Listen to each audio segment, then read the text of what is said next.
Hi friends, ഞാൻ നിങ്ങളുടെ സുനില രാകേഷ്. ഇന്നത്തെ എൻ്റെ വീഡിയോ വടുകപ്പുളി അല്ലെങ്കിൽ നമ്മുടെ ഓണനാരങ്ങ എന്നൊക്കെ പറയുന്ന സാധനമില്ലേ, അത് അച്ചാറിടുന്നതാണ് കേട്ടോ. എല്ലാവർക്കും അറിയാം. എന്നാലും ഇത് അരിഞ്ഞതിന് ശേഷം എനിക്ക് വീഡിയോ ആക്കായിരുന്നു എന്ന് തോന്നിയത്.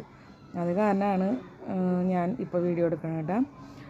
ഒരു 3-4 നാരങ്ങ ഇന്നലെ മലയാളിക്കടയിൽ പോയപ്പോൾ കിട്ടിയിരുന്നു. അപ്പോൾ അതൊക്കെ ചെത്തി ഇരുന്ന് ഇത്രയൊക്കെ ആക്കി. അപ്പോഴാണ് എനിക്ക് തോന്നി അയ്യോ വീഡിയോ ഇടായിരുന്നു എന്ന്. അതാണ് അരിനയിൽ മുന്നിടാഞ്ഞത് കേട്ടോ. ഞാൻ ഈ നാരങ്ങ അരിഞ്ഞ് അതിൽ ഒരു സ്പൂൺ ഉപ്പൊക്കെ ഇട്ട് കുറച്ച് നേരം ഒന്ന് വെക്കും.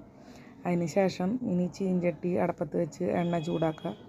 എണ്ണ ഒഴിച്ച് കൊടുത്തു. എണ്ണ ചൂടാക്കി കടുക് ഇട്ട് കൊടുത്തു കേട്ടോ.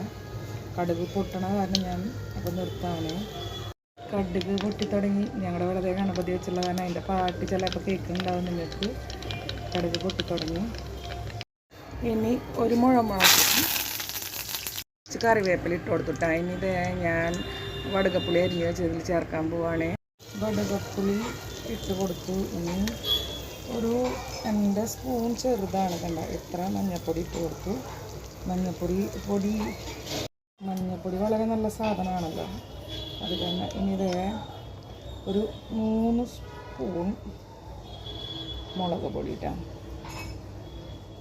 നല്ല എരിവുള്ളതാണ്, അത് കാരണം അത്രയ്ക്ക് ഇട്ടുന്നത്.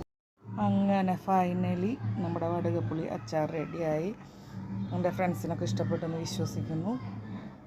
ഈ വടുകപ്പുളിക്ക് അല്ലെങ്കിൽ ഓണനാരങ്ങ എന്ന് പറയുന്ന പുളിക്ക് വേറെ എന്തെങ്കിലും പേര് നിങ്ങളുടെയൊക്കെ അവിടെ ഉണ്ടെങ്കിൽ എൻ്റെ ഈ വീഡിയോ കണ്ടിട്ട് ഇതിലൊന്ന് കമൻ്റായിട്ട് ഇടണേ. എനിക്ക് ഈ 2 പേരുകളാണ് അറിയുക. അതുപോലെ എൻ്റെ ഫ്രണ്ട്സ് എവിടെ നിന്നാണ് ഈ വീഡിയോകളൊക്കെ കാണണമെന്ന് വെച്ചാൽ ഒന്ന് കമൻ്റ് ഇടണേ. അപ്പോൾ ഇതുവരെ തന്ന സപ്പോർട്ടിന് എല്ലാവർക്കും thank you so much. Bye. Have a nice day.